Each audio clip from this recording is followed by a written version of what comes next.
Hello everyone. देखो आज हम जो है आपका यूपी पीसीएस का उत्तर प्रदेश प्रोड्यूसर्स कमीशन का अभी असिस्टेंट इंजीनियर का पेपर हुआ था, है ना। पेपर 1 और पेपर 2 हुए थे अभी 2022 में।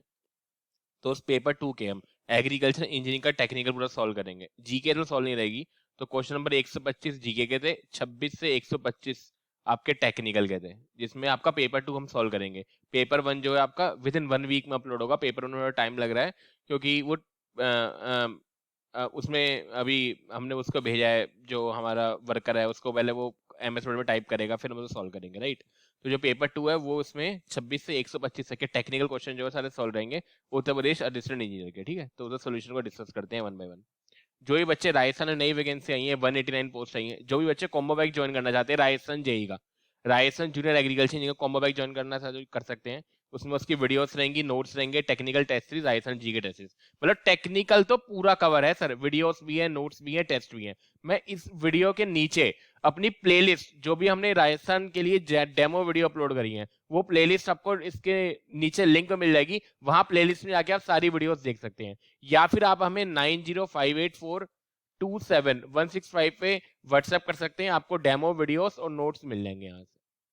Demo videos and notes you will get it, ठीक है। मैंने राजस्थान जूनियर एग्रीकल्चर का पूरा पेपर ही सॉल्व कराया है, जो आपको इसी चैनल में मिल जाएगा, ठीक है। आप क्वेश्चन डिस्कस करते हैं। A saline alkali soil can be represented. आपको पता है सेलाइन सॉइल की डेफिनेशन क्या थी? सिंपल डेफिनेशन सेलाइन सॉइल की होती है जिसकी इलेक्ट्रिकल कंडक्टिविटी जो होती है 4 ds/मीटर से ज्यादा होती है। सोडिक सॉइल कौन सी होती है सर? सोडिक सॉइल वो होती है जिसकी ESP एक्सचेंज सोडियम परसेंटेज 15% से ज्यादा होता है।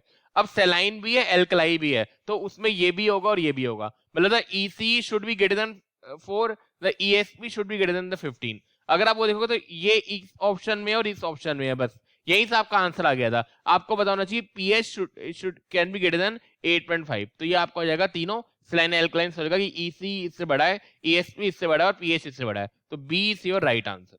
बी क्या है? सही आंसर है। Among the three type of the movement of the soil particle by the wind erosion, which is responding the maximum portion, आपको पता है तीन होते हैं, सस्पेंशन, साल्टेशन और सरफेस क्रीप। अगर आप सस्पेंशन की परसेंटेज देखोगे एग्जैक्ट, तो वो आपकी होती है 3 से 38%। साल्टेशन मतलब ये होता है कितने परसेंट पार्टिकल मूव होके जा रहे हैं सॉइल लॉस में, या सॉइल लॉस में कितने परसेंट का कॉन्ट्रीब्यूशन है। अगर आप साल्टेशन का देखोगे तो वो होता है 55 से 72%। अगर आप क्रीप देखोगे तो वो आपका होता है 7 से 25%। तो साल्टेशन का जो होता है सर मैक्सिमम रहता है। और ये भी याद रखना 3 से 38 रेंज भी याद रखो और एवरेज वैल्यू भी याद रखो 15%, क्योंकि कभी भी सिंगल वैल्यू पूछे तो उसका आंसर 15% होगा कि सस्पेंशन के अंदर 15% जाते हैं। और सबसे ज्यादा किसका हो गया? साल्टेशन, इसका साल्टेशन का। तो D is your right answer. An imaginary surface obtained by the joining the water level in the several observation well triple। आपको पता है कन्फाइंड एक्विफर में जो भी आप, अगर आप इसको वेल, अगर आप ये एक्विफर है इसके अंदर वेल बनाओगे वाटर लेवल राइज करेगा, अगर आप मिलाओगे तो क्या बनता है? पीजोमेट्रिक सरफेस बनता है। इट्स अ कन्फाइंड और आर्टिशियन दोनों एक्विफर में पीजोमेट्रिक सरफेस बनता है। C is your right answer. Bernoulli theorem, Bernoulli ने जो आपका एजम्पशन थे, उन्होंने माना था फ्लूइड जो है इनकम्प्रेसिबल है, नो विस्कोसिटी है, यूनिफॉर्म है और स्टडी है। ये चार उसके एजम्पशन थे। तो नो विस्कोसिटी का मतलब क्या हुआ sir? Mu is equal to 0। It mean the Bernoulli theorem assume the viscosity of the fluid is sir 0। तो आपका डी जो है राइट आंसर हो जाएगा। Maximum rate of the feeding of the water by the recharge well to the aquifer. मान लो ये आपने एक्विफर लगाया, डेट्स योर एक्विफर, यहां से आप जहां पानी करोगे, अब इसको रिचार्ज कर रहे हैं वेल के थ्रू। ये आपका होता है रिचार्ज कैपेसिटी। ये बहुत डिफिकल्ट क्वेश्चन था, ये Tamil Nadu public service commission assistant engineer 2018 में क्वेश्चन पूछा गया है। आप इसका रेफरेंस वहां से ले सकते हो। So it's recharge capacity, C is your right answer. The type of the surveying in which the least office work, आपको पता है फील्ड और प्लॉटिंग एक ही साथ हो जाती है, वो आपका होता है प्लेन टेबल सर्वेइंग। जो छोटे काम के लिए एरिया आपको पता है 250 किलोमीटर स्क्वायर से कम या फिर 195.5 किलोमीटर स्क्वायर से कम भी लिखा होता है। तो प्लेन टेबल में क्या होता है? लीस्ट ऑफिस वर्क चाहिए होता है, लीस्ट वर्क। तो plane table is your right answer, C. Base flow separation, base flow separation करते हैं। सपोज करो ये फ्लड हाइड्रोग्राफ है, क्या सर? ये फ्लड हाइड्रोग्राफ। इस फ्लड में क्या होगा सर? ये बेस हाइड्रोग्राफ भी होगा। ये ऐसे करिए बेस, ये आपका ये पूरा बेस है, ये और यहाँ से हाइड्रोग्राफ ऐसे स्टार्ट है। अब इस बेस फ्लो को माइनस करते हो तो हमें क्या मिलता है, सर फ्लड हाइड्रोग्राफ है। इसको जब माइनस करोगे, इसको मैंने माइनस कर दिया तो ये वाला पॉइंट जो है जमीन पे आ जाएगा, ये मेरे को मिलेगा DRH। DRH का मतलब क्या होता है, hydrograph of some effective rainfall, मतलब कोई ना कोई इफेक्टिव रेनफॉल यूनिट का होगा। अगर मैं यही इसको इफेक्टिव रेनफॉल से डिवाइड कर दूं तो मुझे UH मिलता है। तो मुझसे पूछा कि बेस फ्लो सेपरेट करने क्या मिलता है, a hydrograph which is having a some effective rainfall. So on a flood hydrograph to obtain the magnitude of a effective rainfall, आपको एक ऐसा हाइड्रोग्राफ मिलेगा जिसकी इफेक्टिव रेनफॉल का मैग्नीट्यूड एक से कुछ अलग होगा, इट्स नॉट हैविंग अ 1। तो आपको क्या हो जाएगा, C is your right answer. Which of the following आपको पता है, वेस्ट वॉल हाइड्रोलिक रैम में यूज होते हैं, ये तो बच्चों वाली चीज है सर। वेस्ट वॉल आपकी हाइड्रोलिक रैम में यूज होती है, प्लंजर आपका रेसिप्रोकेटिंग पंप में यूज होता है, फुटबॉल आपकी सेंट्रीफ्यूगल पंप में होती है, नोजल और वेंचुरी आपकी इसमें होता है। तो पी का आपका हो गया 4, सॉरी ए का आपका हो गया 4, बिल्कुल ठीक है, बी का आपका हो गया 3, सी का आपका हो गया 2, डी का आपका हो गया 1। तो A is your right answer. To get the maximum efficiency, देखो ये बहुत डिफिकल्ट क्वेश्चन था। अगर आप सेंट्रीफ्यूगल में आओगे तो दो टाइप के सेंट्रीफ्यूगल पंप है, एक है हॉरिजॉन्टल सेंट्रीफ्यूगल पंप, एक है आपका वॉल्यूट सेंट्रीफ्यूगल पंप। अगर आप आपकी principal of agriculture engineering volume 1 volume 2 दोनों आप ऑथर की बुक पढ़ सकते हो। हॉरिजॉन्टल सेंट्रीफ्यूगल पंप की उन्होंने डायरेक्ट लिखा है सेटिस्फैक्टरी हेड की जो रेंज है वो आपकी है 4.5 से 6 मीटर। और जो वॉल्यूट सेंट्रीफ्यूगल पंप है उन्होंने लिखा है to get the maximum efficiency, यही लाइन है, to get the maximum efficiency जो मैक्सिमम आपका हेड है वो आपका हो जाएगा 7.5 मीटर। तो इन्होंने मेंशन नहीं करा यहाँ पे volute centrifugal pump, they should have mentioned, but if you read the exact line then the answer should be A 7.5।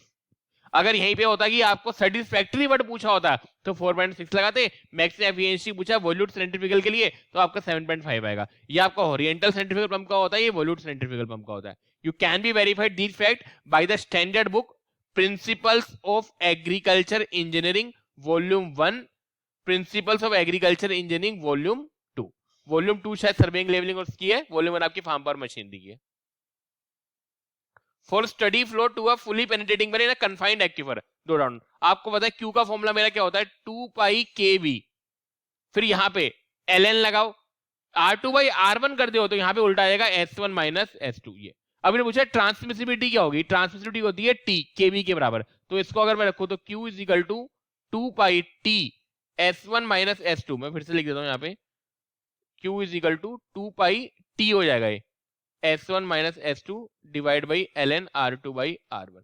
तो T की वैल्यू निकालोगे तो ये मल्टीप्लाई करेगा Q ln R2 by R1 divide by 2 pi S1 minus S2 that is your T। तो ये आपका हो जाएगा that is D, Q ln R2 by R1 divide by Q ln R2 by R1 divide by 2 pi S1 minus S2 जिसमें T के equal है, T equal to this. तो आप ये कर सकते हो, डी से राइट आंसर। ठीक है, बहुत ही अच्छा वाला क्वेश्चन था। फ्रॉड नंबर आपको बताया, फ्रॉड नंबर किस लिए होता है, आपको फ्लो बताने के लिए। अगर फ्रॉड नंबर 1 है तो क्रिटिकल फ्लो होगा, लेस देन 1 है सब क्रिटिकल होगा, और सुपर क्रिटिकल होगा तो ग्रेटर देन 1 होगा। हाइड्रोजन कब को होती है, सुपर क्रिटिकल सब क्रिटिकल में आते हैं। फ्रॉड नंबर क्या आपका क्या होता है, V divide by root GD। अभी D क्या होता है, हाइड्रोलिक मीन डेप्थ। इसको मैं अगर हम यूनिट में करेंगे तो हम DL से भी दिखाते हैं, दोनों की यूनिट सेम होगी, मैं यूनिट बैलेंस कर रहा हूँ। तो ये ऑप्शन हो सकता है, ये तो बिल्कुल नहीं होगा, ये V² हो गया ऊपर, बिल्कुल गलत है, ये भी गलत है और ये भी गलत है। तो A is your right answer. If the width of the branch terrace is W and the drop is D, the existing landscape, यानी देखो ये क्वेश्चन आ गया बिल्कुल, ये गेट वाला क्वेश्चन है। तो अगर आप D का फॉर्मूला लगाओगे तो SW is equal to 100 minus SSR।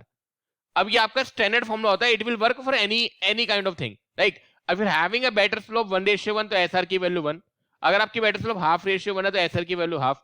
इन्होंने बेटर स्लोप परसेंट में दे दी, तो मैंने बताया था बेटर स्लोप का निकालने का मतलब 100 डिवाइड बाय परसेंट, परसेंट कितना रहेगा 150, तो बेटर स्लोप की वैल्यू कितनी हो जाएगी 2/3। तो यहाँ पे रखेंगे तो SW 100 माइनस S इंटू 2/3, ये 300 ऊपर चला जाएगा 3, तो 3SW divide by 300 minus 2S।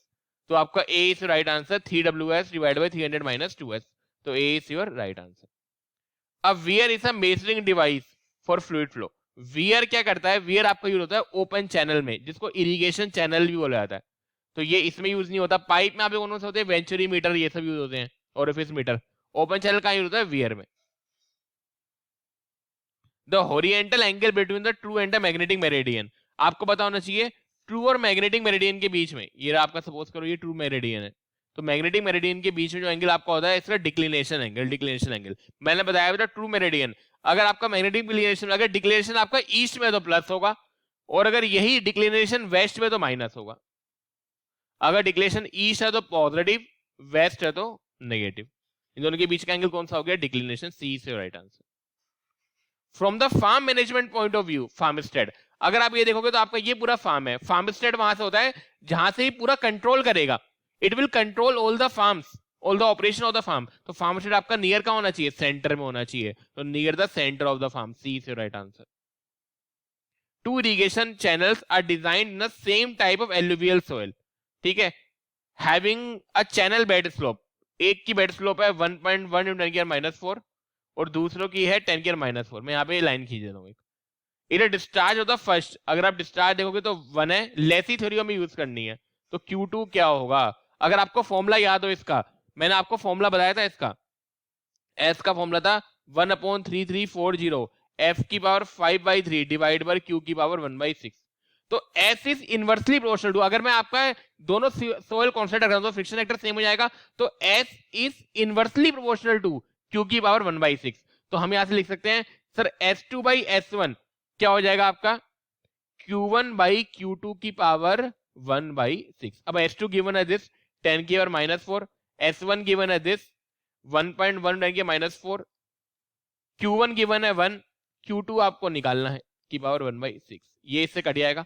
1.1 है, 1 डिवाइड है 1.1, इसकी पावर 6 कर दो, दोनों साइड पावर 6 कर दो, तो ये बचेगा 1/Q2 इज इक्वल टू 1/1.1 की पावर 6। इसको सॉल्व करोगे तो Q2 की वैल्यू आ जाएगी 1.77 मीटर क्यूब पर सेकेंड। तो D is your right answer. Which of the following is not criteria for a submersible pump. अब आपको पता है अगर हम सेंट्रीफ्यूगल पंप, अगर सपोज करो मैं सेंट्रीफ्यूगल पंप लगा रहा हूं, मुझे यहां से सक्शन हेड करना होता है HS, तो वहां पे नेट पॉजिटिव सक्शन हेड की बड़ी प्रॉब्लम होती है, वो आपको होता है HS माइनस HAS जो डिस्टेंस होती है माइनस कैविटेशन वाला, मतलब ये हैविंग कैविटेशन कंसर्न। कैविटेशन क्या होता है? क्योंकि आप सक्शन से पानी खींचते हो तो आपको प्रेशर लो करना पड़ता है, जैसे ही आप प्रेशर लो करोगे तो वो क्या होता है? वाटर वेपर में कन्वर्ट हो जाता है, तो हमें प्रेशर ज्यादा लो नहीं कर सकते। लेकिन सबमर्सिबल पंप तो लगा ही यहीं पर है, आपका सेंट्रीफ्यूगल पंप में प्रॉब्लम क्या थी? तो कैविटेशन और NPSH की प्रॉब्लम थी, नेट पॉजिटिव सक्शन हेड, क्योंकि कैविटेशन हो रहा था। कैविटेशन मतलब क्या होता है? अगर आप प्रेशर को लो करोगे ना, मुझे पानी खींचना है, पानी तभी खींचेगा वैक्यूम क्रिएट करोगे, ज्यादा वैक्यूम क्रिएट कर दिया तो यहाँ वेपर बन जाएगा। लेकिन सबमर्सिबल पंप तो लगा ही नीचे होता है, तो वहां पे नेट पॉजिटिव सक्शन हेड की कोई प्रॉब्लम नहीं होती। ये एग्जैक्ट लाइन आपको गूगल में मिल जाएगी। तो सबमर्सिबल पंप के लिए सक्शन हेड का कोई क्राइटेरिया नहीं होता, so we are not concern about the suction head, so it's not appropriate parameter for selection of a submersible pump. तो नेट पॉजिटिव सक्शन हेड का रोल किसमें होता है? सर मैं एक लाइन में बोलूं तो नेट पॉजिटिव सक्शन हेड का रोल होता है आपका सेंट्रीफ्यूगल पंप में, नेट पॉजिटिव सक्शन हेड का कोई रोल नहीं होता सबमर्सिबल पंप में। तो आपका बी जो हो जाएगा राइट आंसर हो जाएगा। The vertical distance between the centre, अब इसमें डाउट है, बताऊंगा क्यों। Pump and the water surface in the tank, suppose करो ये आपका पंप लगा है, ये रहा पंप, ये आपका सेंटर है तो पंप है। अब देखो यहाँ पे एक टैंक रखा है जो आपको डिलीवर करना है, अगर यहाँ पे लिखा होता है water surface in the tank that's to be delivered, generally standard book में डिलीवर्ड लिखा होता है, क्योंकि टैंक सक्शन साइड भी हो सकता है, डिलीवरी साइड भी। अगर ये लिखा होता है water surface in the tank that should be sucked, तब आपका सक्शन हेड होता है, डिलीवर और डिलीवरी हेड होता है। मैं डिलीवरी हेड के साथ आंसर जाऊंगा, क्यों? क्योंकि जनरली सक्शन हेड के लिए वो वर्ड यूज करता है अबोव, अगर आप एग्जैक्ट लाइन मिलाओगे, और डिलीवरी हेड के लिए यूज करता है बिटवीन। तो आपका अगर बिटवीन आ रहा है centre line of the pump और the water surface in the tank is to be delivered, तो आपका डिलीवरी हेड होगा। किसी बच्चों ने अगर सक्शन हेड करा है तो उसको भी ठीक माना जा सकता है, लेकिन I will go with delivery head though the question is incomplete. But if you ask my preference then I will go with a delivery head just because if they match the exact line, क्योंकि answer तो की तो देंगे नहीं, अगर वो exact line match करेंगे then they should be treated as a delivery head, आपका सही आंसर होना चाहिए। इन EI30, I30 रेफर्स टू, आपको पता है रेनफॉल इरोसिविटी निकलती है हमारी EI30 से, ये क्या होता है? It's a maximum intensity of 30 minute duration, 30 minute duration की मैक्सिमम इंटेंसिटी होती है। तो maximum rainfall intensity of a 30 minute duration, that is B is your right answer. The energy dissipated in a model, अगर आप देखोगे तो model में आपकी कितनी है? PM 3 न्यूटन मीटर, एक न्यूटन मीटर मतलब क्या होता है? जूल। अगर आप देखोगे तो वर्क डन क्या होता है? F into D, ये आपका न्यूटन यूनिट होती है मीटर, तो इसकी यूनिट होती है जूल, तो ये जूल हो जाएगा पर सेकंड। जूल पर सेकंड को लिख सकते हैं 3 वोट। तो मॉडल में पावर कितनी लग रही है, 3 वोट लग रही है। What is energy difference prototype, prototype में कितनी होगी, PP. When the prototype ratio is model LM by LP given है, कितना है सर 1/9, मॉडल और प्रोटोटाइप का रेशियो। तो अगर आपको डायरेक्ट फॉर्मूला याद करना है तो पावर हमेशा ध्यान रखो, पावर वो आपकी होती है LR की पावर 7/2 ये पावर का डायरेक्ट फॉर्मूला है। If you go by this, मैं इसको प्रूफ अभी कर दूंगा ताकि कंफ्यूजन ना हो। तो अगर आपको ये पता है, बहुत ही बच्चों वाला क्वेश्चन था, पावर सर जो होती है ये रहा पावर डेट इज P, ये आपकी होती है LR की पावर 7/2, जो 3.5 भी लिखते हैं। LR आपका क्या होता है LP/LM। तो अगर आप इसी में लगाओगे तो आपका PP/PM आपको हो जाएगा दैट इज दिस LP/LM की पावर 7/2। ये आपको LM/LP गिवन है दैट इज 1/9।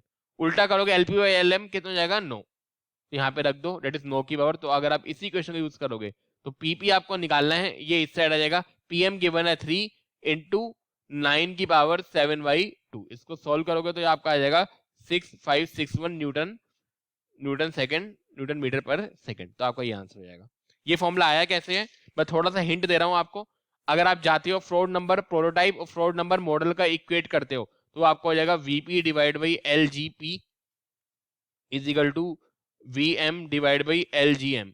तो यहां से आपको VP वेलोसिटी का रेशियो मिलता है, इट इज LP/LM। फिर वहां से पावर का रेशियो निकालो, डिस्चार्ज का निकालते हो। It's a very complicated process, मुझे आपको आधा घंटा लगेंगे प्रूफ कराने में, तो प्रूफ मैं करवा नहीं रहा हूँ, ठीक है। तो आपको डायरेक्ट पावर का इक्वेशन जो है याद करना है। Sprinkler irrigation is not suitable, देखो ये डायरेक्ट आपका क्वेश्चन है, principal of agriculture engineering volume 2 author. आपने लिखा है not suitable for the soil. ये कौन सुटेबल के लिए नहीं होता, जिनकी सोइल की लो इन्फिल्ट्रेशन कैपेसिटी होती है, और वहां पे इन्होंने मेंशन भी कर रखा 4 mm/h। अगर किसी सोइल की इन्फिल्ट्रेशन कैपेसिटी 4 mm/h से कम है तो उसके लिए सुटेबल नहीं होगा। और mm को अगर सेंटीमीटर कन्वर्ट करोगे 10 से डिवाइड करना पड़ेगा, तो यानी बोल सकते हैं 0.4 सेंटीमीटर क्या है, कट ऑफ है। तो डी आपका राइट आंसर हो जाएगा। ये भी लिख लो, राइस के लिए सुटेबल नहीं होता है, क्रॉप के लिए, क्ले सॉइल के लिए सुटेबल नहीं होता simple irrigation. Uniform space contour line, uniform space में क्या बनाएगा, यूनिफॉर्म स्लोप ग्राउंड बनाएगा। वाइडली स्पेस, अगर देखो ये वाइडली स्पेस है, ये वाइडली, तो क्या बनेगा फ्लैट। अगर ये स्लोप मैच करोगे तो ये ऐसे स्लोप वेरी हो रही है, ये इसका पॉइंट यहाँ कहीं आएगा, इसका पॉइंट यहाँ कहीं आएगा, ये तो बहुत ही वाइडली स्पेस है, क्या हो जाएगा, तो ये फ्लैट ग्राउंड हो जाएगा। क्लोजली स्पेस, क्लोजली मतलब यही पे मान लो 90 था, एकदम 95 हो गया, तो अगर ये पॉइंट यहाँ था तो यही पॉइंट नहीं पे, तो स्टीप स्लोप बनेगी बिल्कुल, तो क्या हो जाएगा, ये स्टीप स्लोप हो जाएगा। तो फिर से बताता हूँ सर, P का तो आपका हो गया ये 4, एक मिनट, P का सर हो गया 4, Q का आपको हो गया 1, R का आपको हो गया 2, और series of a close contour line, आपको ये तो पता होना चाहिए 95। अगर मान लो बीच की वैल्यू हाई है 90, तो आपको पता है एलिवेशन बढ़ रहा है ऊपर, तो एलिवेशन ऐसे बढ़ेगा बीच में, तो ये हिल तो बनेगी, ठीक हो जाएगा, हिल हो जाएगा। तो दैट इज P का 4, Q का 1, R का 2 और S का 3। तो ये आपका राइट आंसर है। A soil sample having a porosity, ये इन्होंने गलत कर दिया, इट्स अ रॉन्ग क्वेश्चन, क्योंकि इन्होंने पोरोसिटी मेंशन कर रखी है 4%। अगर आप पोरोसिटी से इसमें आंसर निकालोगे तो वोइड रेशियो आपका होता है n डिवाइडेड 1 - n। इसको सोल्व करोगे 0.04 डिवाइड बाय 0.96, वो आपका आएगा 0.041, जो कोई आंसर मैच नहीं हो रहा। ये इनको 40% देना था, ये गलत इन्होंने कर दिया, तो ये आएगा n divided 1 - n, that is 0.4, 0.6, that is 0.667। तो B is your right answer. अब बी आंसर मान के चलो, इन्होंने क्वेश्चन ही गलत है, वहां पे 4% ले रखा है, हमने ठीक करा है 40%। टाइम ऑफ कंसिडरेशन आपको पता है QP is equal to CIA, I is equal to P/TC। तो TC आपका होता है 0.0197, L की पावर 0.77, S की पावर इसी की हाफ कर दो विद माइनस साइन, माइनस का 0.385। ये TC मिनट में आता है, लेंथ मीटर में होती है, S आपका डेल्टा H/L होता है। तो आपको हो जाएगा 0.019, ये 19497 होता है, ना, उसको करोगे तो 195 हो जाएगा। This sorry, D is right answer, L की और 0.7, S की और दिस, आपका डी जो है राइट आंसर है। The E set in the capillary weir, capillary weir आपका ट्रिपेडल वेयर का स्पेशल केस होता है, जिसमें हॉरिजॉन्टल रेशियो वर्टिकल आपका 1:4 होता है, that is B is your right answer. If the reduce level of a benchmark is 100, ये reduce level of benchmark is 100, backside is 1.215 and the foresight is 1.870. The reduced level of the forestation. आपको पता है height of instrument का अगर आप use करोगे तो height of instrument आपकी होती है हमेशा बैक साइड ऐड होती है, तो बेंचमार्क प्लस बैक साइड, तो आपको ये हो जाएगा 100 प्लस 1.215, तो इट विल बी 101.215. अब आपको रिड्यूस लेवल निकालना है. रिड्यूस लेवल निकालने के लिए हाइट ऑफ इंस्ट्रूमेंट से हमेशा फोर्थ साइड को माइनस करोगे. बस एक ही चीज है, बैक साइड को हमेशा ऐड करना होता है, फोर्थ साइड को हमेशा माइनस करना होता है. तो height of instrument is 101.215 and the fourth side is 1.870. If you subtract it, it will be 99.345. So D should be your right answer. D आपका सही आंसर है. Irrigation scheme having a command area up to this. आपको पता है 2000 hectare से कम है तो वो आपका माइनर इरिगेशन है, 2000 से 10,000 हेक्टेयर के बीच में तो मीडियम प्रोजेक्ट है, और 10,000 से ज्यादा है तो मेजर प्रोजेक्ट है. तो 2000 अप टू है तो कौन सा जाएगा, माइनर हो जाएगा. तो B is your right answer.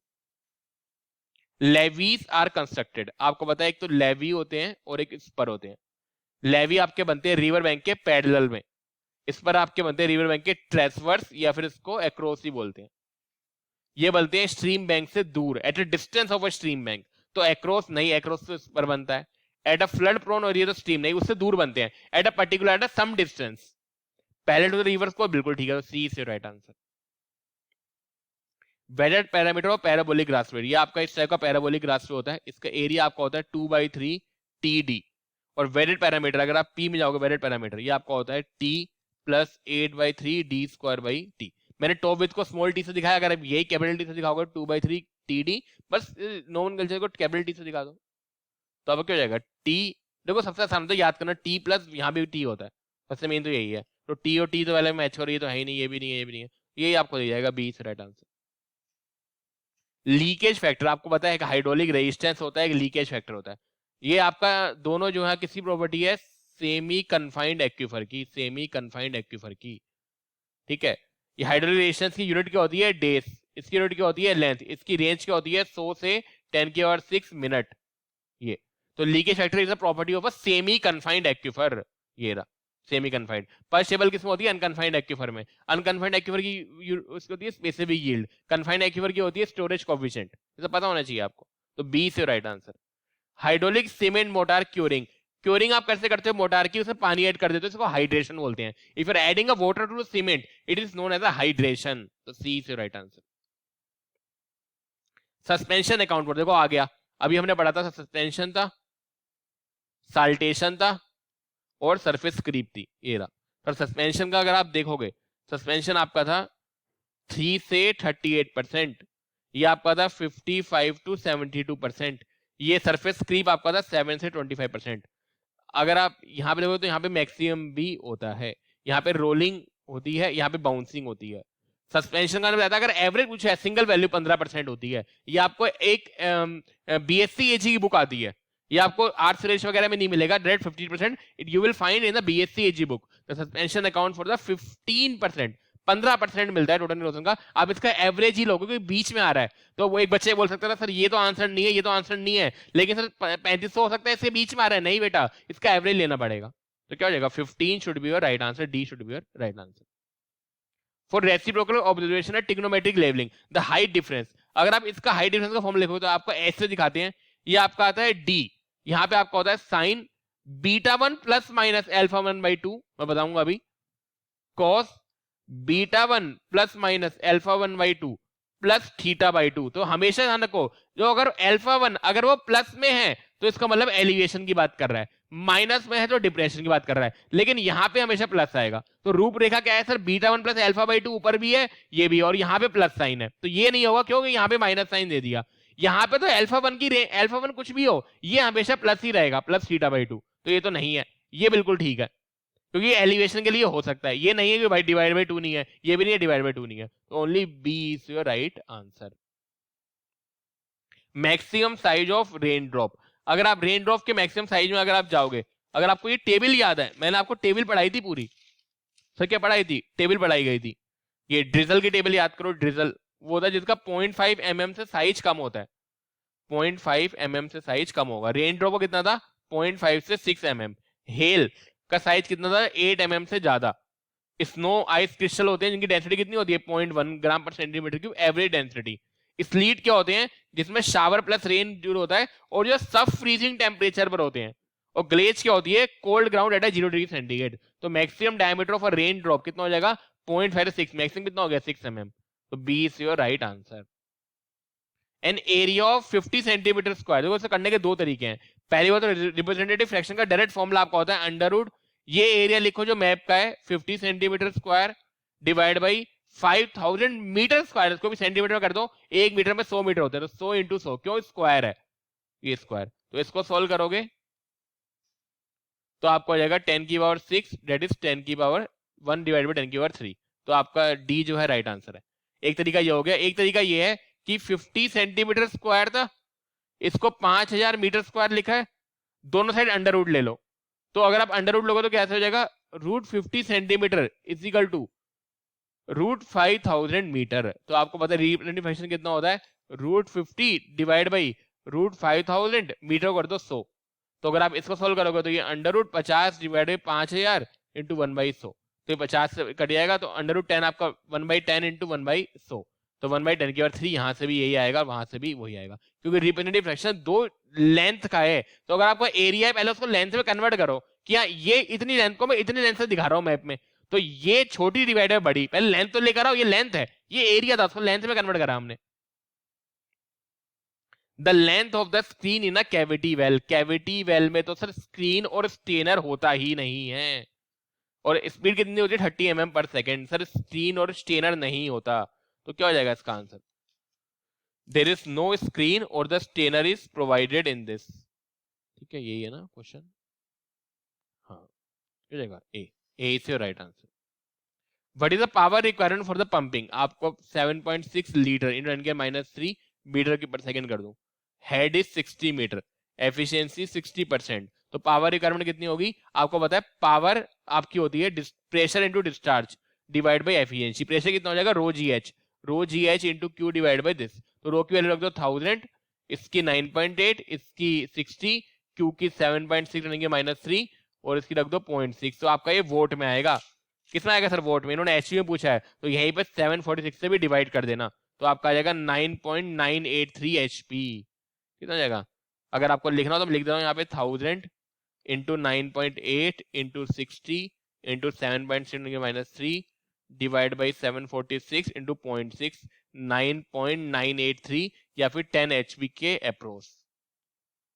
How many cement concrete post will be required for fencing, आपको पता है यहाँ फेंस करना है मुझे, 25 हेक्टेयर है, मतलब अगर मान लो ये इसकी लेंथ ए है, ये भी ए स्क्वायर फॉर्म है, तो ए स्क्वायर कितना रखा है 25/4 हेक्टेयर का मीटर स्क्वायर में कन्वर्ट करेंगे। अब मुझे पोस्ट कहाँ लगाऊंगा, पोस्ट में यहीं पे लगाऊंगा। अब पोस्ट के बीच की स्पेसिंग दे रखी है, मान लो ये पोस्ट की स्पेस की बीच स्पेसिंग है, तो नंबर ऑफ पोस्ट पहले कितने होंगे खुद सोचो सर, नंबर ऑफ पोस्ट आपके होंगे, ये पोस्ट के चारों लाइनों का सम कितना है, पेरीमीटर कितना है, क्योंकि पोस्ट मेरे यहीं पर लगने हैं।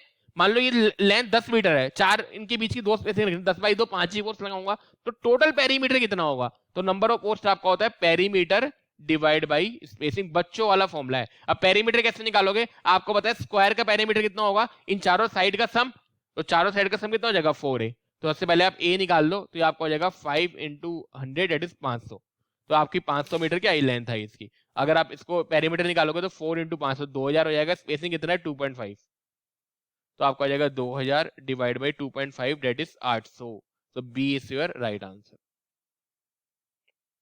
A centrifugal pump has a cavitation coefficient, cavitation coefficient आपका होता है NPSH divide by total head, तो cavitation coefficient गिवन है 0.3, हमें नेट प्रोडक्ट सेक्शन हेड निकालना है और टोटल हेड गिवन है 50, तो इन दोनों की मल्टीप्लाई कर दो, तो आपको पता है C 0.3 आपका हो जाएगा 0.3 equal to NPSH divide by 50, तो NPSH आपका हो जाएगा 50 इंटू 0.3 दैट इज 15, तो B is your right answer.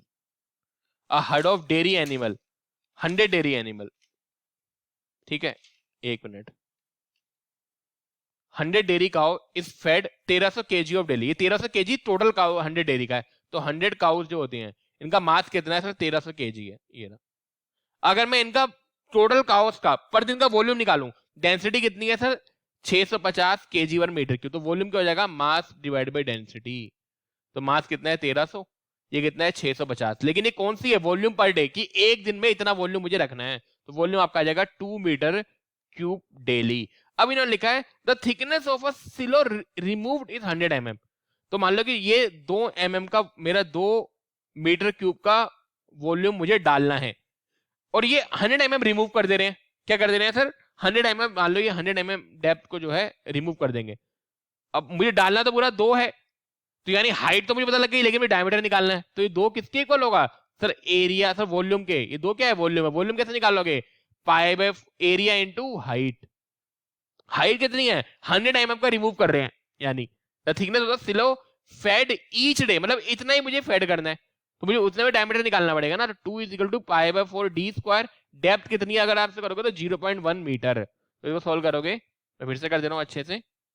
Volume should be area pi by 4 D square, that is height. Height कितनी आई? 0.1 मीटर। ये रहा। तो वॉल्यूम कितना आया था? 2 pi by 4 D square into 0.1। इसको सोल्व करोगे तो D square equal to 25.46, D is equal to 5.04 metre. C should be your right answer. Flow through a circular pipe. आपको पता है सर्कुलर पाइप में अगर जाओगे तो ओरिफिस मीटर भी यूज होता है और वेंचुरी मीटर भी यूज होता है। पीरियड ट्यूब आपकी वेलोसिटी के लिए होती है, ये फ्लो के लिए होता है। तो ये गलत हो गया। ये भी ठीक है, ये भी ठीक है। तो both B and C is your right answer. Slump test, देखो स्लम्प टेस्ट आपका कराया था प्लास्टिसिटी निकालने के लिए, उसकी वर्केबिलिटी निकालने के लिए और उसकी कंसिस्टेंसी निकालने के लिए। तीनों वर्ड आपको याद करना चाहिए, प्लास्टिसिटी, कंसिस्टेंसी और वर्केबिलिटी। तो इसमें ये नहीं होते, वर्केबिलिटी के लिए, प्लास्टिसिटी के लिए और कंसिस्टेंसी के लिए। तो ए आपका राइट आंसर हो जाएगा। स्टेज 3 ऑफ गली डेवलपमेंट, अगर आपको याद हो, स्टेज 1 आपकी होती है इनिशिएशन, स्टेज 2 आपकी होती है डेवलपमेंट स्टेज, स्टेज 3 आपकी होती है हीलिंग, जहां पे वो हीलिंग करना स्टार्ट कर देता है, और स्टेज 4 आपका होता है स्टेबिलाईजेशन। तो स्टेज 3 किसकी लाएगी? Healing stage C. Rain drops while falling through the layer of the atmosphere at a sub freezing temperature. अगर आपकी रेनफॉल फॉल कर रही है थ्रू द लेयर, और जो लेयर से फ्लो कर रही है ना, बीच में सब फ्रीजिंग टेम्परेचर है, तो उसको बोलते हैं स्लीट। इसको शावर प्लस रेन ही बोला जाता है। स्लीट, यही मैंने बताया था, एस से याद करना है, सब फ्रीजिंग टेम्परेचर से एस से स्लीट हो गया। B is your right answer. The curvature of the earth is considered, आपको पता है ये सर्वेइंग होती है, ये प्लेन सर्वेइंग है, ये जीरोडेटिक सर्वेइंग है। प्लेन आपका स्मॉल एरिया में होता है, कर्वेचर कंसीडर्ड नहीं होता। जीरोडेटिक लार्जेस्ट एरिया में होता है, कर्वेचर कंसीडर्ड होता है। इसका एरिया 195.5 किलोमीटर स्क्वायर से ज्यादा होता है, किसी बुक में 250 किलोमीटर स्क्वायर से कम लिखा है। इसका 195.5 किलोमीटर स्क्वायर से ज्यादा होता है, कुछ बुक में 250 किलोमीटर स्क्वायर से ज्यादा लिखा है। तो किस में कंसीडर होगा? जीरोडेटिक में कंसीडर होगा। सी से right answer. The total rainfall in the catchment 1200 kilometre square during a time, आपको पता है टोटल रेनफॉल कितनी है? 16 सेंटीमीटर है, इतने एरिया में, इतने आवर्स में। तो इफेक्टिव टाइम कितना है? 6 आवर। एरिया कितना है? 1200 kilometre square. While the surface run off due to the storm is this, surface run off कितनी है? 1.2 10 की पावर 8। आपको फाइंड एक्स निकालना है। फाइंड एक्स का फॉर्मूला क्या होता है? पी माइनस का effective rainfall divide by TE. ये पी आपको पता है, टी भी गिवन है, इफेक्टिव रेनफॉल निकालनी है। आपको पता है इतना रेनफॉल हुआ इतने एरिया में, तो निकाल लोगे। इसको इफेक्टिव रेनफॉल को रन ऑफ भी बोलते हैं आर। ये आपको हो जाएगा 1.2 10 की पावर 8 किसने? मीटर क्यूब में, divide by 1200 kilometre square. 1200 into 1 kilometre 10 की पावर 3 होते हैं, स्क्वायर एंड 10 की पावर 3। तो आपका आएगा 0.1 मीटर। सेंटीमीटर में कन्वर्ट करोगे तो 10 सेंटीमीटर। तो आके सब कुछ आ गया सर। फाई मेरा होगा पी माइनस आर, या फिर इसको इफेक्टिव रेनफॉल बोलते हैं, एक ही बात है, ये दोनों एक ही बात है। पी गिवन है 16, ये हमने निकाल लिया अभी 10, डिवाइड बाई टी कितना है? 6। तो 6/6 दैट इज 1 सेंटीमीटर पर hour. C is your right answer. Which of the following method is the irrigation require है मिनिमम गेटर? इसमें डाउट है, क्योंकि जनरली ड्रिप इरिगेशन में मिनिमम वाटर चाहिए होता है, लेकिन इन्होंने हाइड्रोफोनिक ड्रिप इरिगेशन और ड्रिप इरिगेशन दोनों मेंशन कर दिए। हाइड्रोफोनिक की कुछ मेथड होते हैं जो ड्रिप इरिगेशन मेथड है, दोनों मिनिमम वाटर चाहिए होते हैं। मेरे हिसाब से आंसर ड्रिप इरिगेशन होगा। क्यों? क्योंकि हाइड्रोफोनिक में आपको वाटर प्लस न्यूट्रिएंट दोनों सप्लाई करने होते हैं। ये एक ऐसा सिस्टम होता है जिससे सिर्फ पानी के थ्रू हम न्यूट्रिएंट को सप्लाई करते हैं। We are not using the soil. Hydroponic मतलब we are using only the water. Drip irrigation में ओनली वाटर सप्लाई करना है, दोनों हम डायरेक्टली रूट पे अप्लाई कर रहे हैं, तो दोनों में एफिशिएंसी ज्यादा है। बट अगर हम न्यूट्रिएंट सप्लाई करेंगे तो ज्यादा वाटर रिक्वायरमेंट होगी। So if you ask me तो I will say the B should be correct answer. But there is a confusion, the A can be good. BSc Ag वाले बच्चे ज्यादा बता पाएंगे इसको अच्छी तरीके से, क्योंकि हम ही पढ़ते नहीं है। हाइड्रोलिक कंडक्टिविटी, इसकी यूनिट आपको पता है के क्या होती है? V इज इक्वल टू के आई से निकालोगे तो जो V की यूनिट होगी वही के की होगी, यानी मीटर पर सेकंड। तो ये रहा L T minus one. Intrinsic permeability L square होगा, यहाँ पे एल स्क्वायर टी लिखा हुआ है, उसमें गलत छाप दिया इन्होंने, ये भी रॉन्ग क्वेश्चन था एक, लेकिन बच्चा ऐसा कर देता है क्योंकि बाकी सब ठीक है। हाइड्रोलिक रेडियस आर, ये तो आपकी यूनिट आपकी लेंथ ही होती है। L bulk density KG per metre cube, KG की unit M, L minus three, तो ये रहा। तो सर हो जाएगा पी का 2, क्यू का 4, आर का 1, एस का 3। ये यहाँ पे एल स्क्वायर टी लिखा हुआ है जो गलत लिखा हुआ है क्वेश्चन में, तो ये सही है। हाइड्रोलिक रेजिस्टेंस, आपको पता है हाइड्रोलिक रेजिस्टेंस और लीकेज फैक्टर दोनों किसकी प्रॉपर्टी है? सेमी कन्फाइंड एक्यूफर की। लेकिन हाइड्रोलिक रेजिस्टेंस सेमी कन्फाइंड में भी, ये सेमी कन्फाइंड एक्यूफर की तो है, लेकिन उसमें भी सेमी परवियस लेयर की प्रॉपर्टी है। इट्स अगर मैं डायरेक्ट लाइन बोलूं तो hydraulic resistance is the property of a semi pervious layer of semi confined aquifer, मतलब सेमी कन्फाइंड एक्यूफर की सेमी परवियस लेयर की प्रॉपर्टी है। तो D should be right answer. इसकी यूनिट क्या होती है? डेज। इसकी रेंज क्या होती है? अगर आप इसका फॉर्मूला लिखोगे C equal to B square by K B, ठीक है ना। इसकी रेंज कितनी होती है? 10 की पावर 2 से 10 की पावर 6 मिनट। अब fix point of a reference non elevation, non elevation का आपको बताया था बेंचमार्क होता है। दो आपको होते हैं, डेटम आपका होता है जीरो लेवल और बेंचमार्क आपका होता है नॉन एलिवेशन, जिसको मीन सी लेवल भी बोलते हैं डेटम को।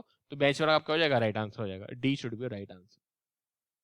Maximum yield of a deep tubewell, deep tubewell अगर आप देखोगे, अगर आप ये अलग अलग जाओगे, अगर आप principle of agriculture engineering volume 1 volume 2 वो करोगे रेफर, तो उन्होंने लिखा है Q is equal to 30 to 60 litre per second. एक सिविल इंजीनियरिंग की बुक आती है वाटर इंजीनियरिंग मैनेजमेंट, उन्होंने आपको दे रखा है 200 से 220 लीटर पर सेकंड। तो अगर आप सिविल इंजीनियरिंग के जाओगे तो 200 220, तो ये आपका राइट आंसर हो सकता है, D should be right answer. दोनों आपको याद करने हैं, जैसा ऑप्शन होगा आपको अपना वैसा आंसर लगाना है। A soil sample weight 1.4 आपको लिखा 1.49, इस ड्राई वेट, ये तो टोटल वेट है, dry weight MD 1.10, determine the moisture content on a wet basis. Wet basis में क्या हो जाएगा?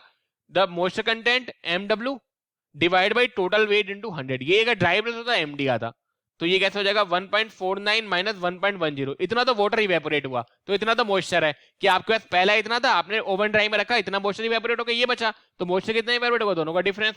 टोटल वेट कितना है? 1.49 इनटू 100, तो सॉल्व करोगे दोनों का डिफरेंस आपका आ रहा है 0.39 divide by 1.49 into 100, that is 26.174%। तो D should be your right answer.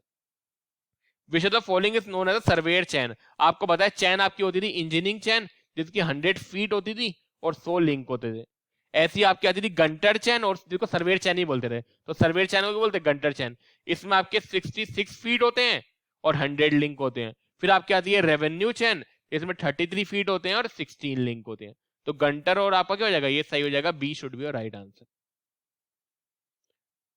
आपको ये याद हो तो वेबल में डायरेक्ट फॉर्मूला लिख रहा हूं, वेबल की प्रोबेबिलिटी का, कैलिफोर्निया की प्रोबेबिलिटी का और हेजन की प्रोबेबिलिटी का।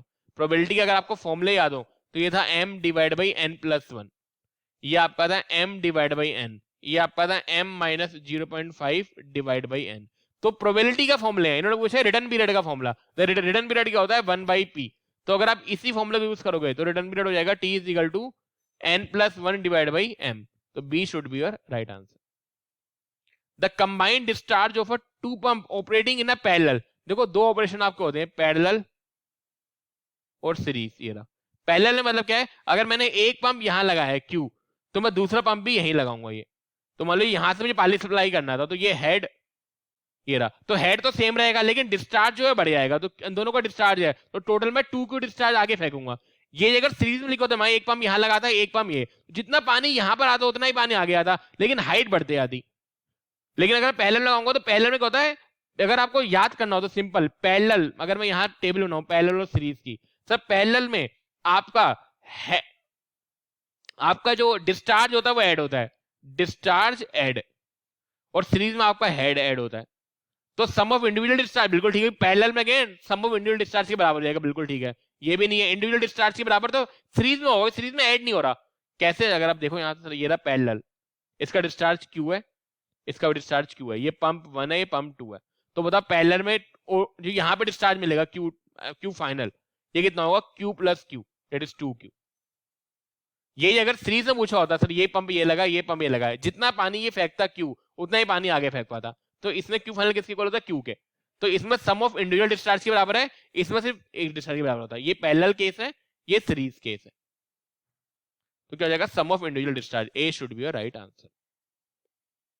अ 6 hour storm, TE given as 6 hour, effective rainfall given as 6 centimeter, run off rainfall given as P और effective rainfall given as 3, find x remain the same. आपको दो स्टॉर्म दे रखे हैं अलग अलग, अगले वाले के run off due to 12 centimetre, अगले वाले में रेनफॉल जो 12 सेंटीमीटर है, T9 है, तो बताओ उसकी रन ऑफ कितनी होगी। तो आपको पता है फाइंड एक्स दोनों का सेम है, तो P minus effective rainfall divide by T, दोनों का केस में बराबर होगा। पहले केस में P कितना है 6, इफेक्टिव रेनफॉल कितनी है 3 divide by 6 is equal to, दूसरे केस में P कितना है 12, ये निकालना है effective rainfall divide by T कितना है 9। अगर आप इसको सॉल्व करोगे, बच्चों वाली चीजें हैं, बिल्कुल चाइल्डिश काइंड ऑफ थिंग, तो ये आपको हो जाएगा 9 is equal to 24 minus 2ER, 2ER 15 आएगा और ER की वैल्यू आ जाएगी 7.5 सेंटीमीटर। तो B should be right answer. Each standard cement bag, अगर आप सीमेंट बैग का एक उसका देखोगे तो एक बैग में 50 kg वेट होता है, और एक बैग का जो वॉल्यूम आपका होता है वो होता है 0.03472 मीटर क्यूब। तो इसे कन्वर्ट करोगे 0.03, ये 5 से ज्यादा है तो ये 5 हो जाएगा, 35, ये राउंड ऑफ करते थे। तो C should be your right answer. For a fully developed laminar flow, आपका होता है फ्रिक्शन कोफिशिएंट की बात करूं मैं, देखो हमेशा ध्यान रखो, ये फ्रिक्शन फैक्टर जो आपका होता है, फ्रिक्शन फैक्टर ये आपका होता है 4F। अब ये स्मॉल f क्या है, कोफिशिएंट ऑफ फ्रिक्शन है, कोफिशिएंट ऑफ फ्रिक्शन। अब f क्या होता है, लैमिनार और टर्बुलेंट। लैमिनार केस में स्मॉल f आपका होता है 16/Re, मतलब Re की पावर इनवर्स के प्रोपोर्शनल होता है, अगर आप निकालोगे Re की पावर -1 के प्रोपोर्शनल है। अगर आप टर्बुलेंट में आओगे तो होता है 0.0799 Re की पावर 0.25, अगर यहां निकालोगे तो Re की पावर -0.25 के प्रोपोर्शनल है, या -1 के -2 के लैमिनार में। तो उन्होंने पूछा है लैमिनार केस में क्या होगा, तो आपको बताना चाहिए F = 16/Re। फ्रिक्शन फैक्टर पूछा है, मैं ये फ्रिक्शन कोफिशिएंट है, तो ये 16/Re, फ्रिक्शन फैक्टर पहले लिखो तो जाएगा 4F, यानी ये 64/Re। तो फ्रिक्शन फैक्टर ये भी आपका Re की पावर -1 के ही प्रोपोर्शनल आएगा, तो आपका हो जाएगा C should be your right answer. The peak aquifer ratio of a uniform aquifer is this, आपको बताना चाहिए यूनिफॉर्म और ग्रेडेड। ये आपको फैक्ट्स कहां से मिलेगा, ये आपका एक्यूफर की गाइडलाइंस है, ministry of water government of India की, वहां से आपको एक कोड मिलेगा, ISI कोड, वहां से मिल जाएगा। अगर आप यूनिफॉर्म है तो कोफिशिएंट यूनिटी 2 से कम, 2 के बराबर हो सकता है, यहाँ पे कोफिशिएंट यूनिटी 2 से बड़ा होगा। अगर आप ग्रेवल पैक का रेशियो लिखोगे तो ये आपका होता है 9 से 12.5 के बीच में, ये आपका होता है 12 से 15.5 के बीच में। तो इन्होंने पूछा कौन सा है, यूनिफॉर्म एक्यूफर का, तो जगह 9 से 12.5, तो D should be your right answer. The highest specific speed of pump, आपको पता होना चाहिए एक्सियल फ्लो की स्पीड सबसे ज्यादा होती है लगभग 10,000 से 20,000 के रेंज में। मिक्स फ्लो में आओगे तो 2,000 से 8,000, साइंटिफिकल की आओगे तो 500 से 10,000, और रेडियल में आओगे तो 500 से 4,000। तो एक्सियल फ्लो की सबसे ज्यादा होती है, तो बोलोगे B should be right answer. Uniformity coefficient is express by the equation, आपको पता है स्प्रिंकलर इरिगेशन में क्रिस्टन ने यूनिफॉर्मिटी कोएफिशिएंट दिया था Cu, is given by the Christiansen scientist, Christiansen, इसका फॉर्मूला था 1 माइनस का सिग्मा एक्स mn, ये आपने पढ़ा भी होगा AM बाइकल की बुक में। इसको ऐसे पढ़ो 1 माइनस का, देखो सिग्मा ऐसे डेविएशन का sum divide by m number of point, 1 minus का y bar divide by d bar into 100, ये वही है। तो ये किसने दिया था, क्रिस्टेनियन ने दिया था। किसमें होता है स्प्रिंकलर इरिगेशन में।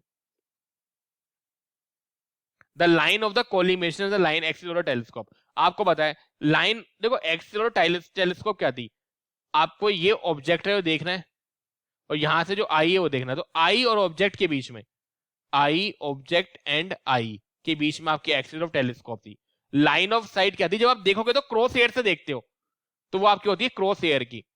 तो लाइन ऑफ साइट और एक्सिस ऑफ कोलिमेशन क्या करना चाहिए, लाइन ऑफ कोलिमेशन और एक्सिस ऑफ टेलीस्कोप करनी कोइंसाइड करनी चाहिए, मैंने बताया भी था फैक्ट में, डी हो जाएगा राइट आंसर, हो जाएगा डी। द ग्रेडेड बंडिंग, ये बहुत ट्रिकी क्वेश्चन है, it's a very very tricky question. क्यों, आपको बताओ ना, बंडिंग आपको यूज करते हैं 2 से 10% में। अब बंडिंग में आपके आते हैं कंटूर बंड, ग्रेडेड बंड। कंटूर बंड यूज करते हो 2 से 6% में, ग्रेडेड बंड यूज कर सकते हो 2 से 8% में। ये आपकी स्लोप का जनरली है। अब ग्रेडेड बंड, पहली बार तो ये आंसर नहीं होगा और ये आंसर नहीं होगा, इनसे ऊपर तो बंडिंग यूज नहीं करी आती, so it can not be the answer. Now either this will be, either this will be.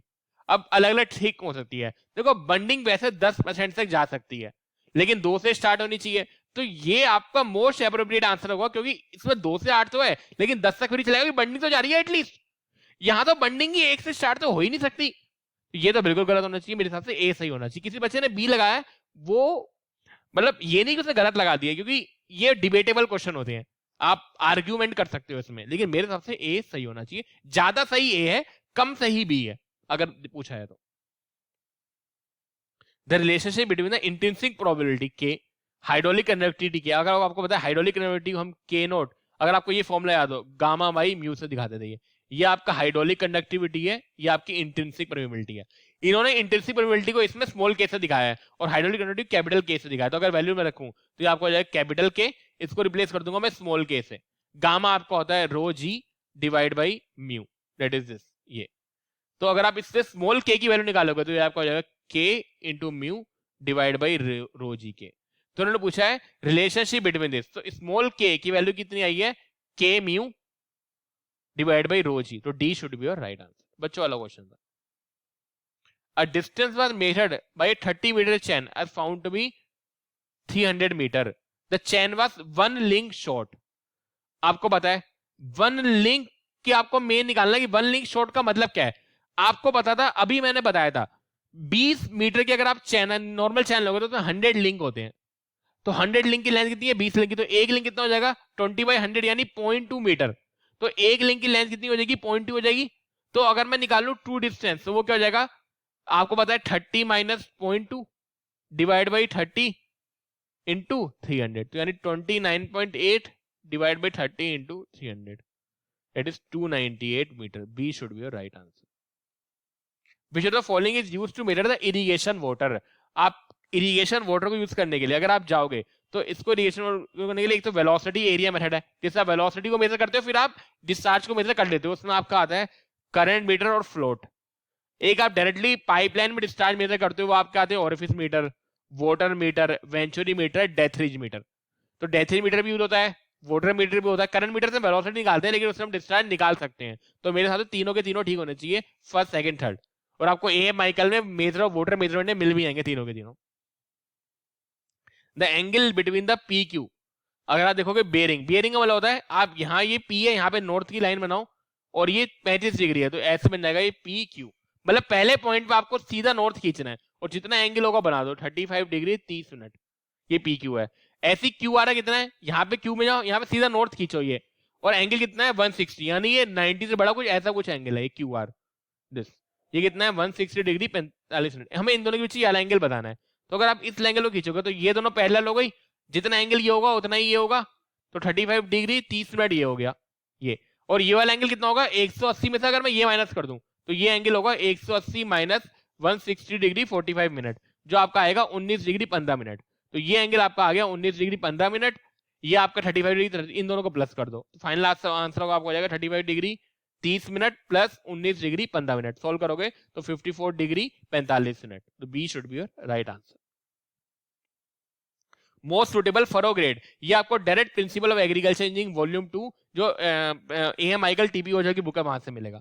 Furrow grade की जो वैल्यू आपकी होती है, फरो के लिए आपको तो होता है मिनिमम सरफेस इरिगेशन के लिए 0.05% चाहिए होता है, ठीक है। सेटिस्फैक्ट्री में जाओगे तो आपका होता है 0.2 से 0.5%, ये सेटिस्फैक्ट्री होती है। मोस्ट सुटेबल मतलब सेटिस्फैक्ट्री, तो C should be right answer 0.2 से 0.5%। In the dairy ban manager, manager यहाँ पे आपको यहाँ पे फीडिंग करते हैं, ये मैंजर होते हैं बने होते साइड साइड, यहाँ पे हम गाय भैंसों को चढ़ने का डालते हैं मैंजर, तो ये आपको होता है फीडिंग होता है कैटल के लिए मैंजर। इसकी विड्थ कितनी होती है 75 से 90 सेंटीमीटर। द क्रिटिकल फ्लो, आपको पता है क्रिटिकल फ्लो कब होगा जब फ्लो नंबर 1 होगा। इस फ्लो नंबर इक्वल टू 1 तो क्रिटिकल फ्लो होगा, लेस देन 1 होता है सब क्रिटिकल होता है, ग्रेटर देन 1 होता है सुपर क्रिटिकल होता है, ठीक है। The capacity of septic tank, अगर आप कैपेसिटी आओगे सेप्टिक टैंक की तो मिनिमम कैपेसिटी होती है 2.1 मीटर क्यूब, ये मिनिमम कैपेसिटी होती है। एक फैक्ट और याद कर लो, अगर किसी घर में 5 मेंबर है, 2 एडल्ट और 3 चिल्ड्रन है, तो उसकी कैपेसिटी होती है 2.8। इन्होंने लिखा है 2.1, तो ये भी आंसर नहीं होगा, ये भी नहीं है, ये भी नहीं है, ये ज्यादा अप्रोप्रिएट है, C should be right answer, आसपास है। If the RPM of the increases 50%, the BHP power जो होती है डायरेक्ट एन की पावर क्यूब के प्रोपोर्शनल है, तो P2 by P1 is equal to N2 by N1 की पावर क्यूब। अब आपने N2 50% से इंक्रीज कर दिया, N2 कितना हो जाएगा N1 प्लस N1 इंटू 50%, यानी 1.5 N1। तो इसकी वैल्यू यहाँ पे रख दो 1.5 n1 डिवाइड बाई n1 की पावर 3, तो यानी 1.5 की पावर 3, तो ये आपको हो जाएगा 3.375। इसको कर करोगे 3.3, ये 5 से बड़ा है तो 3.38, A should be right answer. Leakage factor आपको पता है, लीकेज फैक्टर हाइड्रोलिक रेजिस्टेंस दोनों सेमी कन्फाइंड की एक्विफर की प्रॉपर्टी है, ये सेमी कन्फाइंड की सेमी परवियस लेयर की प्रॉपर्टी है। इसकी यूनिट आपकी होती है डेज, इसकी यूनिट आपकी होती है लेंथ, तो यूनिट क्या हो जाएगी, लेंथ हो जाएगी D. The ratio of a volume of the voids to the total solute volume, ये आपका होता है पोरोसिटी, और volume of the voids to the solid ये आपका होता है वॉइड रेशियो, ये वॉइड रेशियो है, ये पोरोसिटी है। और इनके बीच में रिलेशन आपका होता है n equal to e divide 1 plus e, ये भी आपको याद होना चाहिए, और e is equal to n divide 1 minus n, कोई भी एक याद कर लो, तो वॉल्यूम टोटल वॉल्यूम का पोरोसिटी हो जाएगा सी। मोस्ट इकोनॉमिकल आपको पता है सब में मोस्ट इकोनॉमिकल कौन सा होता है, सेमी सर्कुलर, ये तो मैंने बताया था, B should be right answer. Total included angle, अगर आप सभी का इंक्लूडेड एंगल का फॉर्मूला याद करना चाहते हो तो included sum of included angle का होता है 180 n माइनस 2। अगर आप दो कॉमन लोगे यहाँ पे दो लिख सकते हो 290 n माइनस 2, ये 90 ऐसे रहेगा, ये अंदर चले जाएगा 2n माइनस 4, तो इंक्लूडेड एंगल आपको हो जाएगा 90 2n minus 4, C should be right. ये अगर एक्सक्लूडेड पूछा होता है, एक्सक्लूडेड वो भी याद कर लो 90 2n प्लस 4, एक्सक्लूडेड में प्लस हो जाता है, इंक्लूडेड माइनस, इंक्लूडेड पूछा तो माइनस आएगा, तो C should be right answer. Standard wind velocity, हम विड वेलोसिटी होती है एनोमीटर से मेजर करते हैं, हम इसको स्टैंडर्ड 10 मीटर की हाइट में मेजर करते हैं, तो ये भी आंसर नहीं होगा, ये भी नहीं होगा, ये अप्रोक्स 9 मीटर 10 मीटर, तो A should be right answer. Electrical conductivity unit आपकी होती है डीएसवाई मीटर होती है। सोडियम एब्सॉर्प्शन रेशियो अगर आपको ये याद हो तो ये आपका होता है Na plus divide by Ca plus 2 divide by Mg plus 2 divide by 2, इसकी यूनिट आपकी होती है मिली इक्विवेलेंट पर लीटर और मिली मोल्स पर लीटर। तो अगर आप ये मिली मोल्स पर लीटर रखोगे तो ये ऐसे हो जाएगा, अगर यूनिट निकालोगे तो मिली मोल्स पर लीटर ऊपर है, डिवाइड बाय अंडर रूट में आएगा, इन दोनों की यूनिट मिली मोल्स पर लीटर है, ये अंडर रूट कैंसिल हो गया तो अंडर रूट मिली मोल्स पर लीटर आएगा, तो सोडियम एब्सॉर्प्शन यूनिट की ये हो जाएगी मिली मोल्स पर लीटर की पावर 1/2 या फिर अंडर रूट भी बोल सकते हो। Residual sodium carbonate RSC, RSC आपका क्या होता है, ये आपका होता था SCO3 plus CO3 minus Ca plus Mg, इसकी यूनिट अगर आपको याद हो तो वो होती थी मिली इक्विवेलेंट प्लस लीटर की, ये तो ये आपको हो जाएगा R का 4, एक्सटेंडेबल सोडियम परसेंटेज हमें परसेंट में होता था परसेंट, तो हो जाएगा P का 2 Q का 1 R का 4 S का 3, बिल्कुल सही है। हमेशा ध्यान रखो सोडियम एब्सॉर्प्शन रेशियो की यहाँ पे दो यूनिट होती है, मैं दोनों की दोनों यूनिट बता देता हूँ, एक तो होती है मिली इक्विवेलेंट पर लीटर की पावर 1/2 और मिली मोल पर लीटर की पावर 1/2, इसमें मिली मोल पर लीटर था, कभी मिली इक्विवेलेंट लीटर 1/2 होता है तो वो भी याद कर दें। विच of the following is not a positive distillation pump, अगर आप पंप में आओगे तो पॉजिटिव डिस्टिलेशन होते हैं वेरिएबल, पॉजिटिव और नॉन पॉजिटिव इसको वेरिएबल बोलते हैं। पॉजिटिव के अंदर आता है रेसिप्रोकेटिंग और रोटरी, रेसिप्रोकेटिंग के अंदर आपका आता है लिफ्ट एंड फोर्स, रोटरी में आपका आता है गियर वेन और स्क्रू, वेरिएबल में आपके आते हैं centrifugal pump, mix pump, propeller pump, jet pump और जेट लिफ्ट पंप। तो उन्होंने पूछा गियर पंप किस में आएगा, पॉजिटिव में आएगा। पिस्टन पंप किस में आएगा, ये रेसिप्रोकेटिंग के अंदर दो आपकी होती है पिस्टन पंप और प्लंजर पंप, दोनों पॉजिटिव में आते हैं, वेन पंप भी प्लंजर में इसमें पॉजिटिव में आएगा, प्रोपेलर पंप आपका वेरिएबल में यानी नॉन पॉजिटिव, तो ये भी पॉजिटिव है सर, ये भी पॉजिटिव है, यही पॉजिटिव है, ये वेरिएबल है। फिर से बता देता हूं वेरिएबल के आपके होते हैं centrifugal pump, propeller mix pump, propeller pump, jet pump और जेट लिफ्ट पंप, तो D should be your right answer. Which of the following material has the highest porosity, अगर आप पोरोसिटी में आपके जाओगे टेबल में तो लिख लो जो पीट की होती है वो 60 से 80% होती है, क्ले की आपकी होती है 45 से 55% क्ले की, सैंड की आपकी होती है 35 से 40%, ग्रेवल की आपकी होती है 30 से 40%, सैंड स्टोन की आपकी होती है 10 से 20%, शेल की आपकी होती है 1 से 10%, लाइम की होती है 1 से 10%, डोलामाइट की होती है 19 से 33%। तो उन्होंने पूछा हाईएस्ट प्रोबेबिलिटी कितनी है, पीट की है, किसी भी बुक में 82% या 90% भी लिखी होती है, तो पीट should be right answer. Corrugated plastic pipe tubing use in सब सरफेस ड्रेनेज, आपको जो सब सरफेस आपका ड्रेनेज आपका होता है तो ये 4 से 10 सेंटीमीटर की होती है, आपकी किस होती है 4 से 10 सेंटीमीटर की, और किसकी बनी होती है, या तो पीवीसी की या फिर एचडीपीई की, पॉलीथीन विनाइल क्लोराइड या फिर हाई डेंसिटी पॉलीथीन एथिलीन, है ना, तो 4 से 10 सेंटीमीटर होता है डायरेक्ट, ये आपका principal of agriculture engineering volume 2 से पूछा गया फैक्ट है। फ्लोनेट आपको पता है, फ्लोनेट हम निकालते थे Q is equal to KH NF/ND, यानी ये इक्विपोटेंशियल लाइन पर आपका होता है, ये रहा। E39 बच्चे को पता है सॉलिड रोशन भी होता है, ग्राइव ये स्ट्रक्चर होते हैं रिवर बैंक के अराउंड लगते हैं। ये रहा isobath, it's a line of joining of equal water table, तो ये आपका ग्राउंड वाटर में हो जाएगा। तो पी का 2, क्यू का 1, आर का 4 और एस का 3। पोइस, अगर आपको डायनेमिक विस्कोसिटी हो और काइनेमेटिक विस्कोसिटी हो, डायनेमिक विस्कोसिटी यूनिट आपकी होती है पोइस मतलब सीजीएस में, और काइनेमेटिक विस्कोसिटी होती है स्टोक्स। यही बताना चाहिए, एक पोइस इक्वल टू 0.1 पास्कल सेकंड होते हैं। तो पोइस यूनिट वो विस्कोसिटी है पहली बात, तो वेलोसिटी तो है ही नहीं, सिर्फ विस्कोसिटी है। हाँ यहाँ पे वो मेंशन कर रहा है डायनेमिक विस्कोसिटी, तो B should be right answer. The depth of the litter on a deep litter powdering, अगर आपको पता है डीप लीटर में आपकी डेप्थ आपकी होती थी 15 से 20 सेंटीमीटर, और पर हैंड का एरिया आपको बताना चाहिए 0.36 मीटर स्क्वायर। ठीक है, तो आपको आ जाएगा 15 से 20 centimetre, C should be right answer. Volute casing is a component, आपको पता है सेंट्रीफ्यूगल पंप में दो टाइप की केसिंग होती है, वॉल्यूट और डिफ्यूजर, तो ये आपकी इसी देखिए सेंट्रीफ्यूगल पंप का आंसर है C. A 667 centimetre cube soil core, volume दे रखा है 667 सेंटीमीटर क्यूब, वेट दे रखा है after drying m 1.0670, the particle density is 2.65। तो बताओ पोरोसिटी कितनी होगी? पोरोसिटी आपको पता है 1 माइनस का rho B divide by bulk density divide by particle density into 100। Particle को ही ट्रू मिलते हैं। अब बल्क डेंसिटी कैसे निकालोगे? बल्क डेंसिटी आपकी हो जाएगी that is WD divide by V। Particle density क्या होती है? WD divide by V minus का VV। मतलब बल्क जो टोटल वॉल्यूम में निकाली जाती है, पार्टिकल आपकी उस वॉल्यूम में से जो वॉइड वॉल्यूम है मतलब उसको एक्सट्रेक्ट करके निकाला जाता है।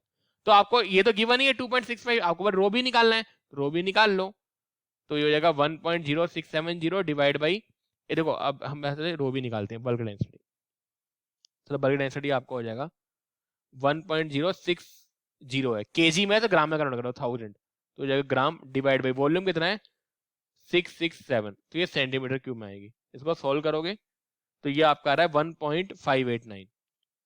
पोरोसिटी कितनी है? 1 माइनस का rho B divide by rho P into 100। ये ध्यान रखो, ये बल्क है, इसको पार्टिकल और ट्रू दोनों बोलते हैं। तो 1 माइनस का ये कितना है 1.589, और बल्क और पार्टिकल ये ट्रू डेंसिटी कितनी है 2.65 into 100। If you solve it it is 0.40%, तो B should be right answer.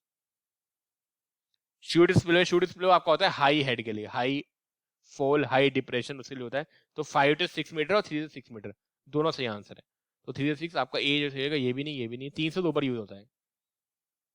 Question wheel is a wheel of sediment sampler, अगर आप सैंपलिंग में आओगे तो क्वेश्चन व्हील आपका होता है मल्टी स्लोट डिवीजर होता है, तो D should be right answer. It is a catchment area 90 hectare catchment area है, runoff coefficient 0.4, intensity is 4.5 centimetre पर आवर। तो क्यू किसकी इक्वल होगा? CIA के 0.4 इंटू 4.5 -2 डिवाइड बाई 3600, एरिया है 9 तो सोल्व करोगे तो 4.5 मीटर क्यूब पर सेकंड, तो A should be right answer. बच्चों वाला क्वेश्चन था। If ECW is a salinity of applied water and EC is a threshold stability, leaching requirement का आपका अगर आपका फॉर्मूला हो तो एक होता है depth of drain divide by depth of irrigation, एक आपका होता है ECI बाई ECD। ये तब लगाओगे जब इलेक्ट्रिकल ऑफ इरिगेशन और ड्रेनेज वाटर गिवन हो। अगर यही सोइल की गिवन हो तो ये आपका होता है ECI या ECW लिख लो 5 ECE माइनस ECW, ये फॉर्मूला होता है जहां पे वाटर की हो गई और ये आपकी सोइल या फिर थ्रेशोल्ड सैलिनिटी है ECE, पर थ्रेशोल्ड सैलिनिटी 5 से मल्टीप्लाई करते हैं। याद करने का तरीका बहुत आसान है, ECW यहाँ आएगा माइनस में भी ECW आएगा, पर यहाँ पे ECE है जिसमें 5 से मल्टीप्लाई होगा। तो देख लो ये C है, ECW यहाँ पे, ECW यहाँ पर, और 5 से मल्टीप्लाई, क्योंकि ये नहीं है ECE तो आएगा ही नहीं ऊपर कभी, और यहाँ पे दोनों सेम होने चाहिए भी नहीं, तो C should be right answer. The most economical rectangular section condition देखोगे तो जो D होता है वो B/2 के इक्वल होता है, जो डेप्थ होती है width/2, और जो R जो होता है D/2 के इक्वल होता है। तो अगर आप देखोगे P depth of the water is equal to half of the breadth, बिल्कुल ठीक है, that is right. Depth of the water is equal, ये गलत है। Depth of the water is equal twice, ये भी गलत है। The hydraulic radius is equal to the half of the depth, ये बिल्कुल ठीक है। तो P and S both are right, so you can say B is your right answer. In the prismatic compass when the needle points north, ये direct line है, अगर needle point north करेगा तो आपकी जो रीडिंग होगी अंडर आई में कितनी होगी? 0 होगी। The reading should be 0। It's a very very famous question, D should be 0। The base material for a distemper, अगर आप देखोगे डिस्टेम्पर जो आपका बेस मटेरियल होता है, अगर मान लो कोई भी एक पेपर है उसे हम क्लीन करके सैंड कर देते हैं, फिर हम उससे वो करते हैं परत वगैरह, तो जो व्हाइट चौक होती है दैट्स द बेस मटेरियल। तो आप बोल सकते हो D should be right answer. Direct run of आपको पता है कर्व नंबर होता है, रेशनल मेथड होता है। कर्व नंबर से हम डायरेक्ट रन ऑफ निकालते हैं, Q is equal to P minus I A plus L का whole square divide by P minus I A का whole square divide by P I A minus plus S. ठीक है, यहाँ से हम क्या निकालते हैं, रन ऑफ डेप्थ, और रेशनल मेथड से क्या निकालते हैं, पीक रन ऑफ रेट। तो हमेशा ध्यान रखो डायरेक्ट रन ऑफ निकालेंगे हम कर्व नंबर से, और पीक निकालेंगे रेशनल से, क्योंकि ये कर्व नंबर से डायरेक्ट रन ऑफ वॉल्यूम मिलेगा, रेट से वॉल्यूम, और ये रेट है peak run of rate, discharge देगा, ये वॉल्यूम देगा, volume of run of. Iso erosion map जहां पे रेनफॉल इंटेंसिटी सेम होती है इरोजन की, that is this rainfall intensity, zero saturation आपको एक्यूफर में मिलता है। तो आपका पी का 4 हो गया, क्यू का 3 हो गया, आर का 1, एस का 2। B should be right answer. In a homogeneous confined aquifer the thickness is screen. अगर आप स्क्रीनिंग में आओगे, मैंने ये अच्छी तरीके से पढ़ाया था, स्क्रीनिंग अगर आप देखोगे तो इसमें हमेशा ध्यान रखो, टेबल याद रखो। क्या सर, टेबल ये रही मेरी, कन्फाइंड एक्यूफर, अनकन्फाइंड एक्यूफर, ये कन्फाइंड है और ये अनकन्फाइंड है। कन्फाइंड में दो केस है, होमोजीनियस, नॉन होमोजीनियस। अनकन्फाइंड में होमोजीनियस, नॉन होमोजीनियस। कन्फाइंड में, होमोजीनियस में जो स्क्रीनिंग आपकी होती है वो आपकी होती है 70 to 80% ऑफ थिकनेस। अगर यही कन्फाइंड में नॉन होमोजीनियस टाइप का एक्यूफर है तो अप टू मोस्ट परमिएबल स्टार्टा, जो स्क्रीनिंग प्रोवाइड कराएंगे कहां से कराएंगे, अप टू मोस्ट परमिएबल स्टार्टा। अगर यही अनकन्फाइंड में आओगे तो जो लेंथ ऑफ स्क्रीन होगी वो होगी 1/3 of the bottom part of the thickness, bottom part of thickness. और ये अगर नॉन होमोजीनियस अनकन्फाइंड में आओगे तो low portion of a most permeable strata, most permeable strata. इन्होंने होमोजीनियस कन्फाइंड पहला केस हो गया, तो 70 to 80% of this, C should be right answer. Fluid where shear is directly proportional to the velocity gradient DV by D Y, इसको बोलते हैं Newtonian fluid. अब ये हटाओगे तो विस्कोसिटी लग जाएगा DV by D Y, that is Newtonian fluid. B is right answer. An irrigation water source having a concentration, Na plus की concentration कितनी है 27, Ca प्लस 2 की कितनी है 10, Mg प्लस 2 की कितनी है 8। तो आपका होता है sodium absorption ratio, that is this. इसका फॉर्मूला अगर आप लिखोगे तो ये होता है Na प्लस फिर ब्रैकेट में Ca plus 2 plus Mg plus 2 divide by 2। तो अगर आप यहाँ लगाओगे तो Na प्लस 2 पर 27 हो गया, ब्रैकेट में अंडर रूट इन दोनों का सम बाई 2, यानी 10 प्लस 8 बाई 2, 27 डिवाइड बाई 18/2, 9, 9 का अंडर रूट 3, तो ये आ जाएगा 3 27। 9 शुड बी राइट आंसर। अगर आप यही से यूनिट निकाल लोगे, देखो ये गिवन है मिली इक्विवेलेंट पर लीटर, तो ये MEQ पर लीटर हो गया। अगर मैं यूनिट निकालूं यहीं से तो सोडियम एब्सॉर्प्शन रेशियो सर ऊपर मिली इक्विवेलेंट पर लीटर है और अंडर रूट में मिली इक्विवेलेंट पर लीटर आएगा। तो इसको मैं लिख सकता हूँ, अगर आप इसको पूरा लिखोगे इसमें लिख सकता हूँ under root milli equivalent per litre into under root milli equivalent per litre, ऊपर वाले को अंडर रूट मिली कैंसिल, तो इसकी यूनिट आ जाएगी under root milli equivalent per litre. तो आपका कितना आंसर आ गया, 9 should be right answer. 1 hectare farm, ये आपका फार्म है जिसका एरिया 1 हेक्टेयर है, इस depth is 100 mm। If the percolation losses, मतलब जो भी आप पानी अप्लाई करते हो 30% तो नीचे ले आता है डायरेक्ट, तो बताओ कितना आपको वाटर रिक्वायर्ड करने का इरिगेशन के लिए। आपको 10 mm करनी है, लेकिन 10 mm से ये ज्यादा 30 मिनट अंदर चले जाएगा तो मुझे ज्यादा अप्लाई करना पड़ेगा। तो आपका आंसर हो जाएगा 100 इंटू, आप अगर आप देखोगे तो वॉल्यूम कितना होगा, पहले 100 हेक्टेयर को कन्वर्ट करो, 1 हेक्टेयर सॉरी, एरिया आपको हो जाएगा दिस 10⁻⁴, यानी 1 हेक्टेयर 10⁻⁴ मीटर स्क्वायर होते हैं। डेप्थ 100 mm है, इसे कन्वर्ट करके तो 0.1 मीटर, तो वॉल्यूम आपका हो गया 10⁻⁴ इंटू 0.1। पर जितना भी आप वॉल्यूम अप्लाई करोगे 30% तो अंदर चले जाएगा, तो आपको 30% एक्स्ट्रा करना पड़ेगा, तो यानी 1.3 से मल्टीप्लाई करना पड़ेगा, तो 1300 मीटर क्यूब जो है आपका आंसर आ जाएगा। D should be right answer. In plane table surveying inaccessible point, अगर आप प्लेन टेबल सर्वेइंग का अगर आप याद करोगे तो मेथड आपका होते हैं रेडिएशन मेथड, एक आपका होता है इंटरसेक्शन मेथड। इंटरसेक्शन में आप तब यूज करते हो जब वो इंटरविजिबल और इनएक्सेसिबल दोनों होते हैं। रेडिएशन मेथड करते हो इंटरविजिबल होता है, इंटरविजिबल दोनों में, लेकिन एक्सेसिबल होता है। इन्होंने पूछा है इंटरविजिबल एंड द इनएक्सेसिबल, इनएक्सेसिबल किसमें करते हैं, इंटरसेक्शन मेथड में। तो D should be right answer. तो जितने भी क्वेश्चन थे उसको हमने डिस्कस कर लिए, 100 क्वेश्चन इसमें पूरे में डिस्कस है, लगभग 26 से लेके 125 तक। जो 1 से 25 जीके के हैं वो आप खुद से सॉल्व कर सकते हो, ठीक है। Correct relationship between the porosity, porosity आपका होता है specific yield plus specific tension के इक्वल। इन्होंने पोरोसिटी को आंसर दिखाया है, स्पेसिफिक यील्ड को y से, इसको r से, तो अभी D should be right answer.